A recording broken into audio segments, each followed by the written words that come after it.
discutir a influência das decisões judiciais na organização dos trabalhadores brasileiros. Com esse objetivo, a Força Sindical do Paraná realizou no dia 14 de agosto o primeiro seminário Liberdade versus Engessamento do Movimento Sindical. O evento foi realizado no auditório da OAB, em Curitiba, e contou com a participação de renomados juízes, advogados e lideranças sindicais de todo o país. O seminário foi dividido em 4 painéis de discussão, abordando temas importantes como terceirização, interdito proibitório, enquadramento sindical e negociações coletivas. Representantes dos governos estadual e federal participaram da cerimônia de abertura e destacaram a iniciativa da Força em promover as discussões. Esse diálogo social, evidentemente, vai conquistando espaços dentro da sociedade, dentro do legislativo, né? Dentro do executivo e do judiciário também.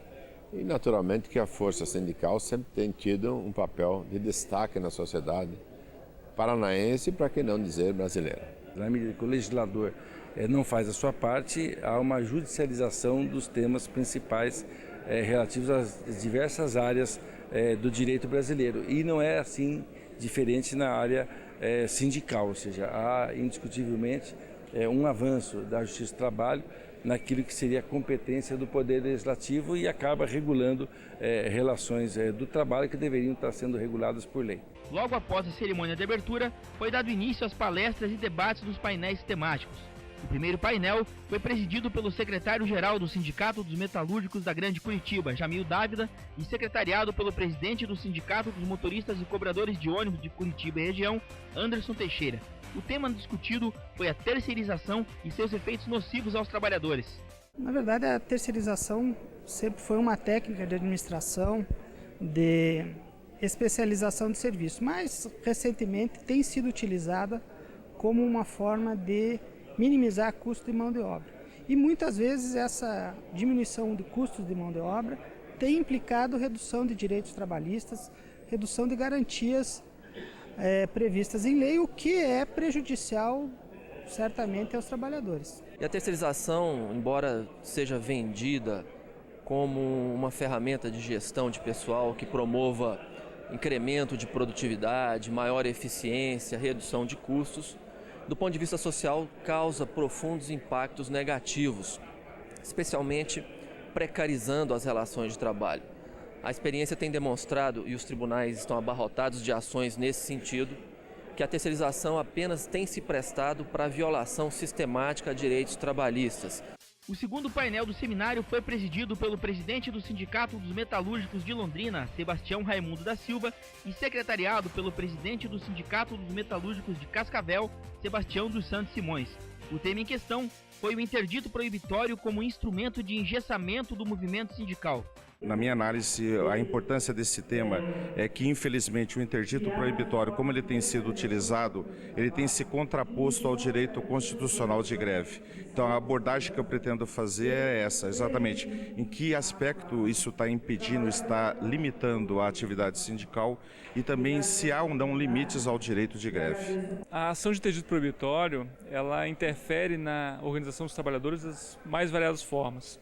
Seja no momento anterior à declaração de uma greve ou a própria discussão sobre a declaração de uma greve, seja impedindo a própria reunião dos trabalhadores, a tentativa de convencimento e adesão dos trabalhadores em relação a uma greve, seja durante a greve.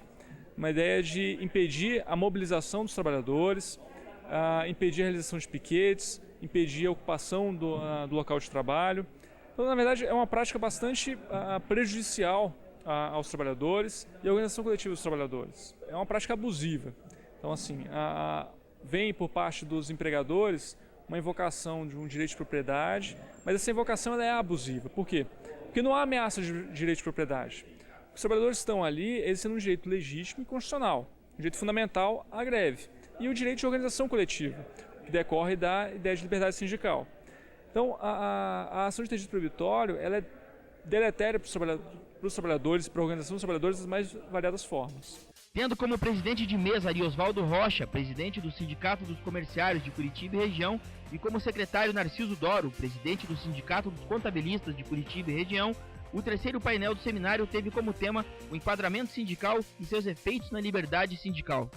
O enquadramento sindical hoje, ele tem que ser visto com os olhos para a liberdade sindical. Já não pode mais haver uma imposição do Estado nessa questão de enquadramento sindical, devendo as próprias categorias fazerem a sua organização e, a partir daí, partir para a negociação e na busca de avanços. O enquadramento sindical, que na verdade foi modificado um pouco pela Constituição de 88, que a partir daí não tem já mais o acompanhamento pelo Ministério do Trabalho, na verdade é uma camisa de força para o movimento sindical, porque ela engessa a possibilidade do sistema sindical crescer. E cria uma série de dificuldades de enquadramentos em categorias e, portanto, penso que o melhor seria não ter esse sistema de enquadramento sindical. Mas ele existindo, a necessidade de dentro dele se verificar a melhor forma de aplicar as categorias econômicas e dos trabalhadores e fazendo com que não haja prejuízo para o trabalhador na sua representatividade junto à discussão dos grandes conflitos coletivos do trabalho.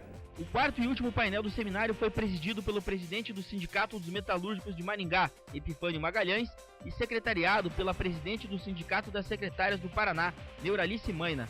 O tema em questão foram os novos rumos das negociações coletivas. Eu acho que é importante nós mantermos a convenção coletiva para todos, que é o, digamos assim, o mínimo que se deve ter, e aquelas empresas onde tem mais organização, onde a produção for melhor, é necessário buscar as negociações diretas, né? Mas sem cair naquela proposta que nós temos nos Estados Unidos, que é a negociação por empresa como um fato de organização sindical também.